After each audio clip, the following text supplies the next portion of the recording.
Welcome to the Women's Money Wisdom Podcast. I'm Melissa Joy, a certified financial planner and the founder of Pearl Planning. My goal is to help you streamline and organize your finances, navigate big money decisions with confidence, and be strategic in order to grow your wealth. As a woman, you work hard for your money, and I'm here to help you make the most of it. Now, let's get into the show.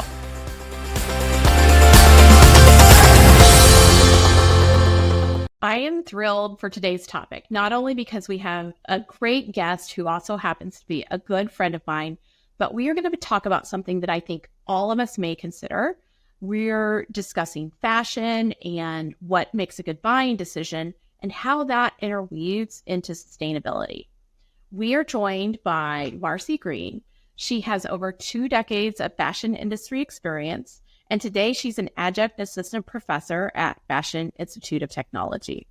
She specializes in sustainability as well as business. She sits on the President's Council of Sustainability at the school and was recognized for the President's Award for Faculty Excellence in the past. And prior to that, Marcie founded her own company, Gifted and Present, as well as being a member of just experience in the fashion industry. So Marcie, welcome to the podcast. Thank you. So excited to be here. Well, I'm so glad you're able to join because one of the things that I think about, and it's really a complex interwoven subject, because one of the line items of my personal budget that I love the most is clothing and fashion. But we live in this ever-changing era where there's pressure to just bulk up and download and buy as many things as you can on Amazon or some other kind of fast fashion place. But that has impact both in our household, on our finances, and in the rest of the world. And that's the area that I know you are focusing on.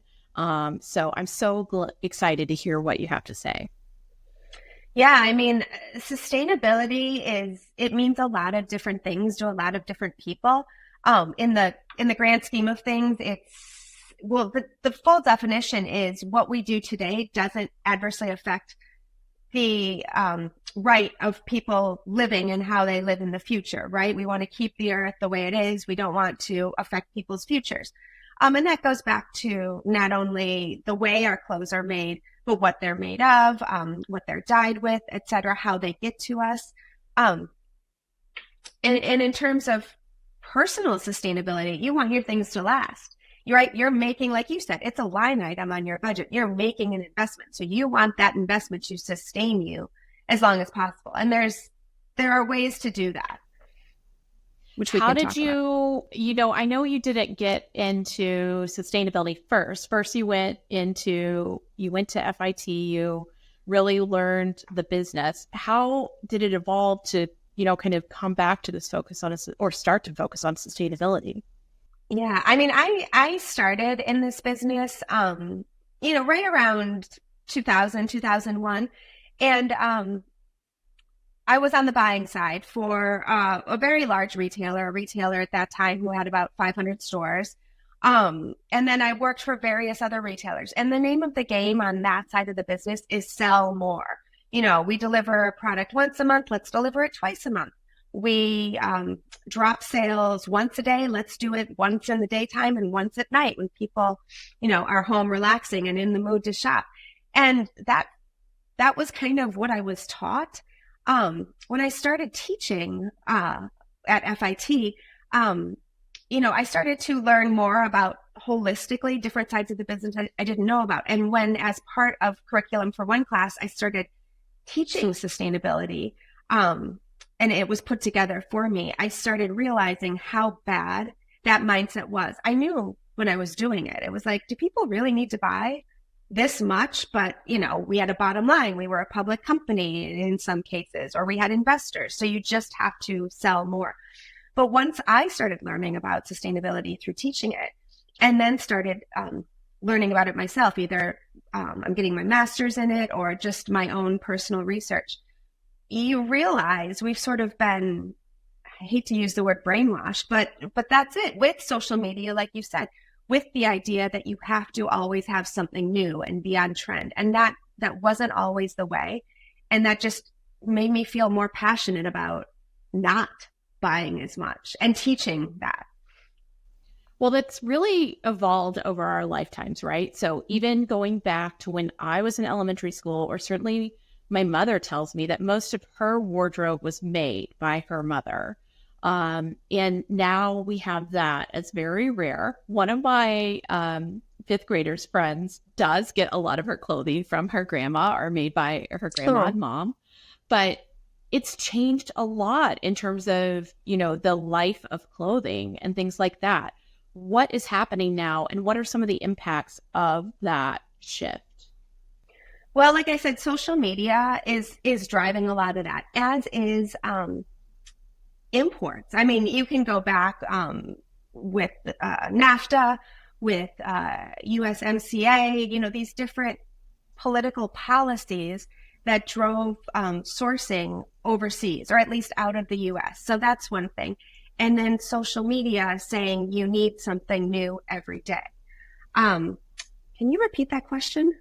Yeah. So what is happening, because since we're doing this, we're speeding up the kind of turnover in clothing. What are the results, whether it's in our, ecosystem or in our closets? Like, what is happening because of that? Right. So that's what I wanted to say. And the other thing, when I was going back to overseas, is all of these imports coming in, a lot of them from China. We're not going to talk about the brands quite yet, but, there are a lot of overseas companies that just ship things constantly. The thing is, now people buy 60% more clothing than they did 15 or 20 years ago. And they only keep it for half as long as they used to. So that churn is creating not only pollution on the manufacturing side, water usage. The fashion industry is one of the worst in terms of water usage, greenhouse gas emissions. So on that side of it, we're creating more and more and more. And on the other side, when we dispose of something, it never really goes away. There's a desert in Chile called the Atacama Desert, where the landfill of textiles and clothing waste can be seen from space. So, Wow. There's this, yeah, you can Google it. It's really terrifying. So, when we say, well, I'm going to give it to Goodwill, or, someone else can use it, sometimes it gets shipped to countries where it is its own industry of people selling these second, third hand clothes. But for the most part, they get dumped in a landfill. Or they get burnt, which, if they're made of inappropriate materials to begin with, burning them only puts that gas and that toxicity back into the air. So, buying more and this speeding up of the fashion culture is really detrimental on both the front end and the back end, and our middle end, our wallets and our budget. Yeah. Well, tell me what's going on when you talk about the good sources versus bad sources of fabric and materials. What, some may be more, for lack of, you can tell me the right word, but compostable than others, or organic. What do we have in there that we might not expect? Well, some we know what we have in there, some we don't. So when you're looking at materials, people think, oh, it's recyclable. Well, only fabrics that are not blends are recyclable. So if you buy something that's 99% cotton and 1% polyester or spandex or whatever it is, it's very hard to separate those two and recycle them. So 100% of anything is more recyclable than blend of most natural materials. If you get like a cotton linen blend, they're in the same family, so you could recycle those. So that's the first thing. You definitely want to look for organic. And let's say organic cotton. Recycled cotton would be even better. If it's recycled, you're cutting out that front end of watering the cotton, harvesting the cotton. So natural materials are great. And there are a lot of third-party certifications that you can look for, which is its own conversation, to be honest. And then, you want to look for things that aren't necessarily toxic. There's been a lot of talk in the news lately about PFAS, which are sort of forever chemicals. That's going to apply to anything that's waterproof, that's fireproof, fire retardant. Those are not good. So if you can avoid those, and like Patagonia is one example, they're moving away from PFAS. They still have them in some pieces, but at a much, much less concentration than some other companies. So, you want to look at these sorts of things in terms of what's recyclable, what's sustainable. And there are some really good resources. So there's a website I love called Good on You, and I think it's .org. They're great, where they will give brands different ratings in terms of, are they good, quote unquote, are they not? There's another one called Eco Cult, which really concentrates on the toxicity of clothing, and really great alternatives for, recycled, let's say, swimsuits or nylon, or just clothing that's healthier for you and healthier for the planet. Well, to really pull that closer to home, in our river here outside of Dexter, Michigan, on the Huron River, which goes through University of Michigan, where we met each other and went to school, you are instructed not to eat the fish because of PFAS pollution. So, when you're propagating and seeking out things that avoid that, you can really feel it in your neighborhood and closer to home, because that manufacturing leaves that forever chemical, which is really difficult to get rid of. Yeah, it's really scary. And if you think about it, I'm telling you, don't wear clothes with these chemicals in it. Think about the people making them. There are stories from all over the world, and it's not just overseas. There are stories from, upstate New York, where people are dyeing leather goods, or, the jewelry industry, which used to really be concentrated in Rhode Island, where jewelry may or may not have had lead in it back in the day. So the people who are making these materials are suffering, I hate to say it, far worse than those of us who are just wearing them. So for the good of everyone, avoiding those are really important. We recently had a guest that talked about human rights and its impact on the economy and what you can do about it. What is the current situation when it comes to fair labor, safe labor, or, excluding child labor, things like that? There's fair trade certified, which is great. And some companies, it's more of a bigger picture of transparency. Some brands in the apparel and beauty and accessories industry are more transparent than others in terms of who they're working with. J. Crew Group, for example, which is J. Crew and Factory and Madewell, they publish an ESG, environmental social governance report, which I just had the pleasure of going through with a fine-tooth comb for a different project. And, they say, here are some of the factories we work with. Here are our tier 1 factories who do the finishing for our product. Here's how we support them. We partner with Fair Trade for X, Y, and Z. And that's really great. Now, on the flip side of that, we get an abundance of cotton from China. And what just came out is that, if you're familiar at all with what's going on in China with the Uyghur slaves and Chinese production or Chinese harvesting, the estimation right now is, and I want to get this number right, I believe 2/3, I might have to circle back with you on that, 2/3 of cotton in the U.S. has Uyghur slave labor attached to it. And this was a study done with X amount of years. It was out of Sourcing Journal, X amount of years of cotton that they looked at. I want to say over 800 different specimens.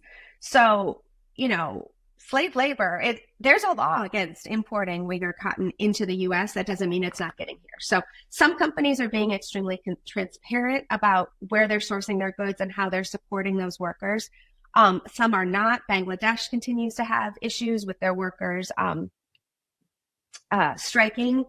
And that there's a history there. Rana Plaza, where the factory collapsed and killed thousands of workers, happened in Bangladesh. So it's still not great. You have to really, if you really care about it, you have to research what the company you're buying from is doing and how transparent they're being.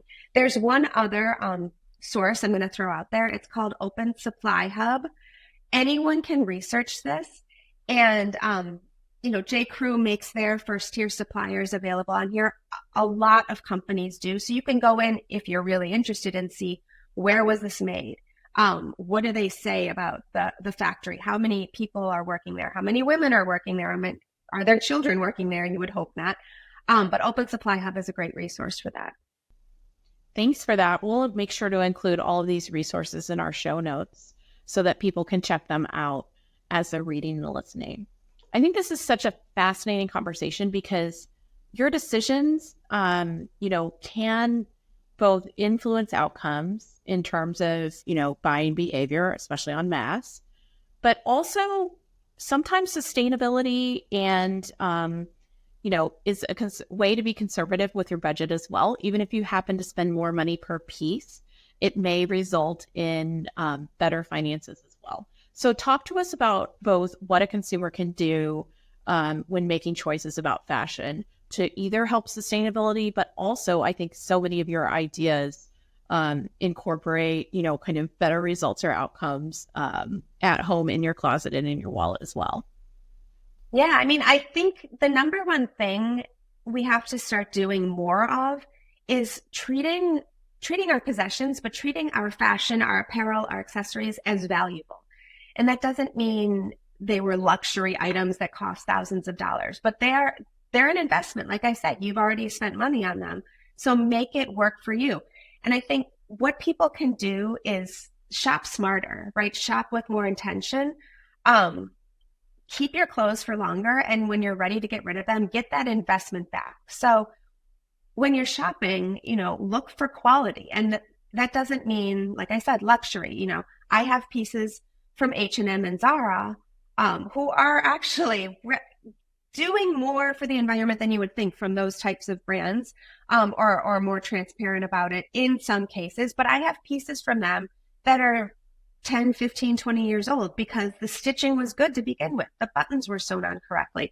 You want to look at the trims and make sure there aren't any threads hanging out when you buy something. You want to make sure the fabric is thick enough where it's not going to get a hole in it very easily. Let me think here. You want to get quality materials. Obviously. How do you see, if I'm not educated in fashion, technically, how do I see good stitching? Well, first of all, if you have a thread, I go in stores and before I've even tried something on, I see a thread hanging off of a button, or you can tell the button is loose. So that's going to come apart earlier than you want it to. If you look at the stitching on the seams and it's relatively tight, like small stitches, that's great. Bigger stitches, I have a pair of pants with really long stitches, and every time I put them on, it's got quite a big cuff. My foot almost goes through the stitches, which means I'm going to rip it and I'm either going to not want to wear it or I'm going to need to pay to get it fixed, which is better than throwing it out. So, tight stitches that aren't loose, smaller stitches, no threads.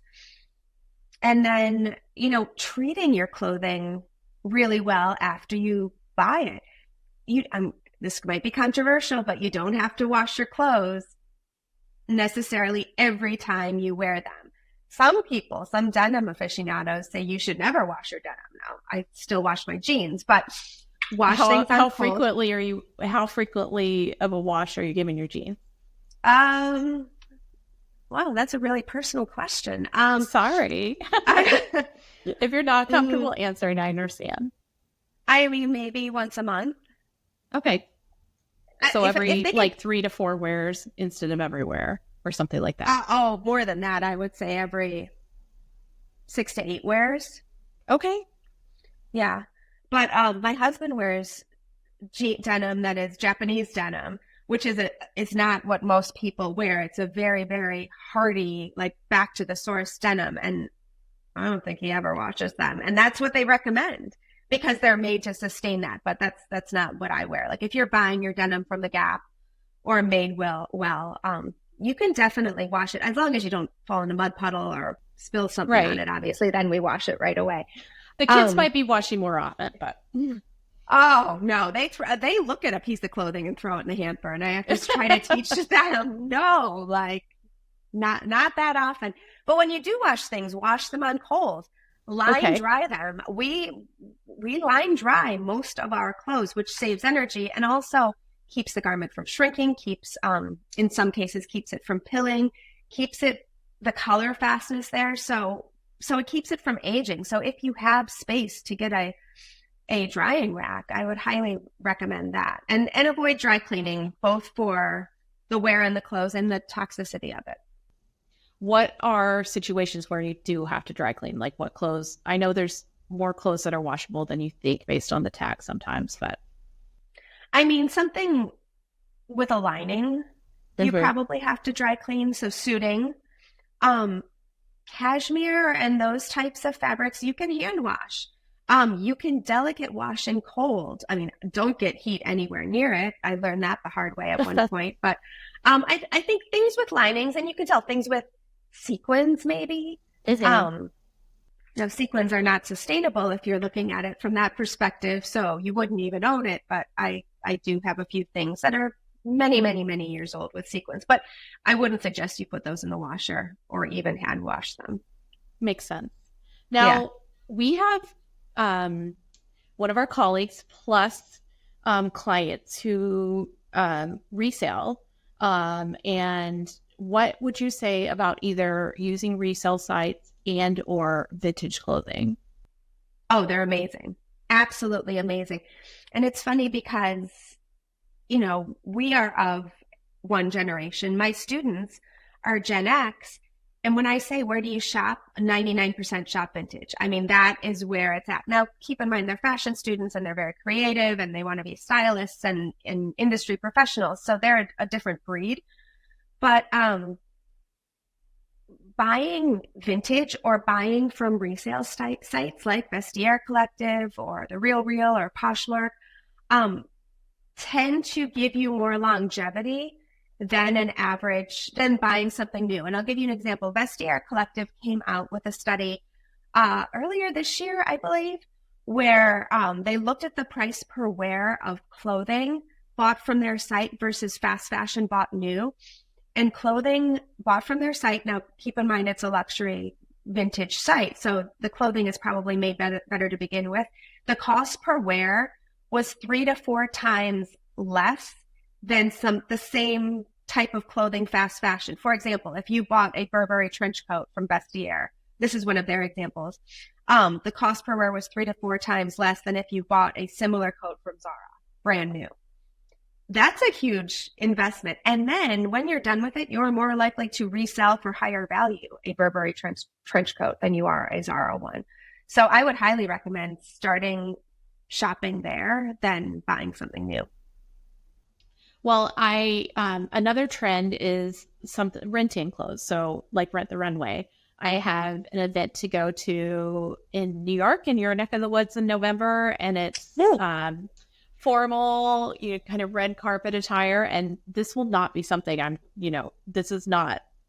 there won't be a rewear opportunity in the near future. So what do you think about renting? Absolutely. I mean, that's great. You really don't want to be buying things that you can only wear once. So if you can rent for that, I mean, I know people actually in the industry who use Rent the Runway just to look like they're wearing new clothes. And it's a great resource. So then I know that you say either way, you should not buy into trends. Give me an example, because we might not be as easily like catching ourselves. I know when my kids see commercials, I'm like, hey, those are tricks. But trends, are integrated into our Instagram reels. They're all over the place, where you're being told you need this. So how do you identify that? And then how do you avoid it?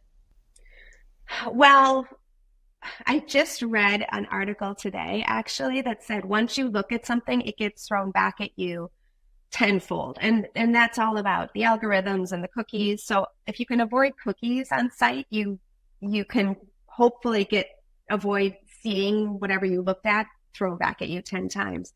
Be careful what influencers you follow. Who's populating your feed? Is it someone who's telling you a new trend every day, every week? You can either keep following them to be in the know, or look at those trends and say, okay, what do I have in my closet that can recreate that? There is a really great influencer, and I will get you her name to include. She's out of Australia, and she shows a picture and then says, okay, how am I going to recreate this with clothing I already have? You don't need to buy new things to get into trends necessarily. I mean, if you want to follow a trend, like there's this summer, there's a trend of mesh ballet flats. Like, yeah, I don't have those in my closet, but I don't want to follow that because I know it's going to be very short-lived.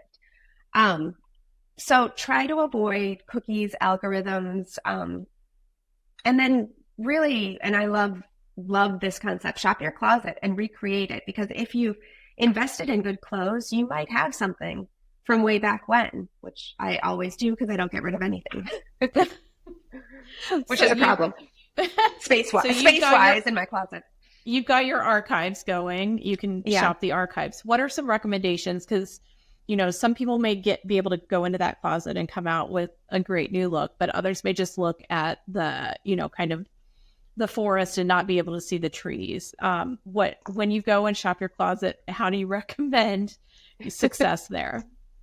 Well, I clean out my closet seasonally, and anything that I haven't worn for 3 to 6 months, I put away. I get those bags that you pull the air out of it, makes them really small, space saver bags, and I have kind of overhead storage that I put things up in. It's funny because I did that last year, and I had these 2 tweed jackets that I really, really loved, but I could not get them to work for me. And now tweed jackets are in again. So I said to my husband, hey, what are you doing this weekend? Remember that stuff you put into storage? I need to get it down. So when you take that stuff out of storage, it is like seeing it with fresh eyes. So I would highly recommend people, if you have the space, go through your closets, take stuff out you don't wear, don't get rid of it, but hide it from yourself. And when you take it out again, it's like you have a boutique that you like everything in it. You bought it once. So how can you wear it again? Is it back in fashion? Has your work environment or your social life changed in a way that you can use it? That's my biggest idea. The other thing, looking at your closet with fresh eyes, give yourself a theme, maybe say, okay, I want to put together a monochromatic outfit. That doesn't mean all black, maybe it's all royal blue or all, beige even, or olive colored, or whatever color you want. That could be a new way of looking at what you have and styling it in a new way. Or take a necklace and say, okay, I'm just going to style around this necklace. If you give yourself these types of challenges, you really see your clothes in a new light, and all of a sudden you can see the forest where you couldn't before. I love that so much. That's perfect. And I do think, actually one of the better trends of the kind of social media algorithms is showing that examples of styling, because that can both make you look more pulled together or professional, as well as also, just reuse things in a different way. So what are some of yours? And I know you have a background, you spent time in the world of accessories and jewelry. What are some of your suggestions for how to, kind of keep things fresh and or just look better and pulled together? I mean, jewelry is a great way to take an outfit and make it look casual or dressed up, or, for different situations. Just changing a necklace, whether you have layered chains, that's one look, or a big chunky necklace is another look. There's no reason not to have a uniform. So if you look at someone like Anna Wintour, who, if no one knows, is the editor-in-chief of Vogue magazine. She's also, I believe, creative director of Condé Nast. I mean, she's it. When you look at her, she is wearing a pattern, usually floral dress, and a statement necklace. And she obviously, looks stylish in every way, shape, and form, but she's got a bit of a uniform, and always the sunglasses. You don't have to wear your sunglasses all the time. But so, you don't have to reinvent the wheel every time. Same goes with shoes, right? A great outfit, a dressed up outfit can look great with sneakers. It can look great with heels. It can look great with flats, and it changes the look. So accessories can really do the heavy lifting for you. I think so, with maturity, I found there's certain things that are always going to be me, and maybe that helps to avoid some of the trends to say, you know what, I like yellow gold and I'm almost always, today's an exception, but I'm always going to put on a necklace when I come into the office. Or, I don't care that as much about the shoes anymore because I'm dressing for comfort. So most of the summer I'm going to wear my Birks. But that's okay because that's me and I don't have to conform to any expectation, especially when, you've kind of established your place and, kind of value, especially in professional engagements, and you can get away with a little bit more. We haven't talked about luxury shopping. So, there is that higher tier that sometimes can be either perceived as higher quality, perhaps, and or more status. What are your thoughts on luxury, and how can you get the best value there? Listen, if you can afford it, go for it. I will say luxury isn't always, in the grand scheme of the term, sustainable. There have been stories in the last year where, certain companies have been shown to pay very, very little for their labor. So they're charging, 10 times in a luxury multi-$1,000 price for something where they paid very little for it. So luxury isn't an automatic go-to. You still have to be bulletproof. Careful. It's not bulletproof. No. That being said, there are, you can Google online where the best, what brands get the best resale value, what brands are the hottest. Right now you're looking at maybe Gucci and Loewe and trying to think what else. Prada are some of the brands where you're going to get the most price. If you have been lucky enough to buy a Birkin bag, that you're always going to be able to resell that for good money. So if you really are looking to invest in luxury, do the legwork beforehand and see what you're able to sell for the most money, what has the best resale value.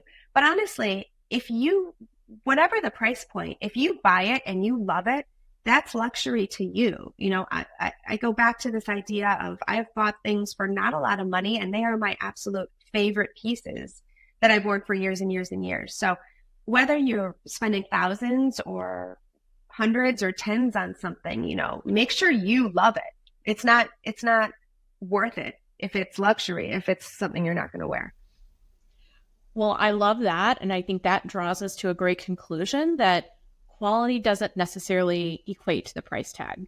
Quality is, in many cases, something that is good, better for you in the world, but also going to be utilized and loved by you. So we all could probably assess or go through an audit past decisions. I know I would certainly be a victim of having opportunities to do better, to say with these past choices, and this is often something I tell people to do in their bank accounts as well, or their credit cards as well, like go through and see what you did recently and then assess which was good or which was better or worse. Were you making worse choices when you were flipping through Instagram late at night in those kind of mindless hours? Or was it the shopping trip to the mall?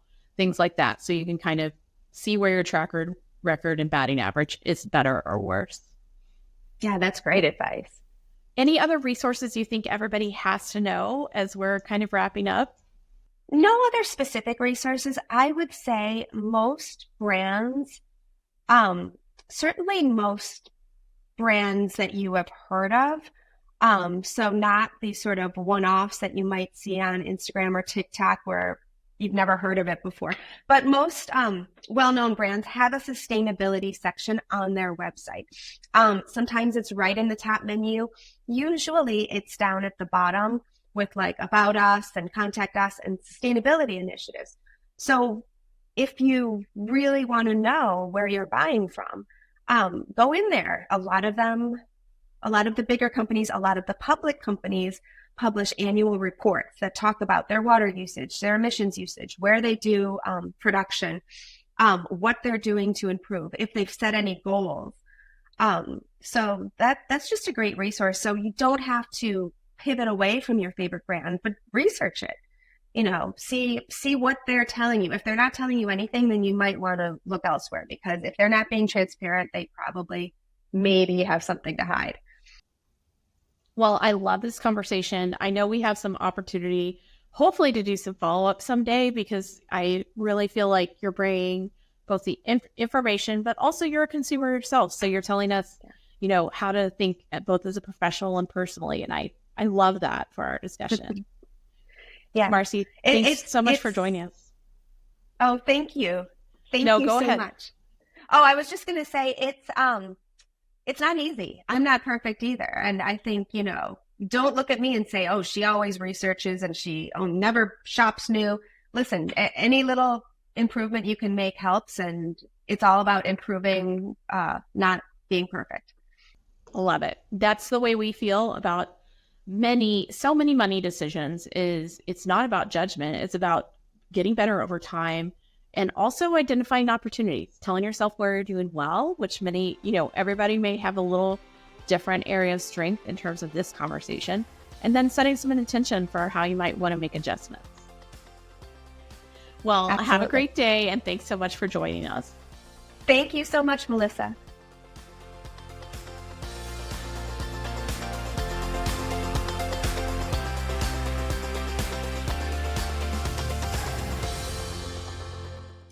Thank you for listening to the Women's Money Wisdom Podcast.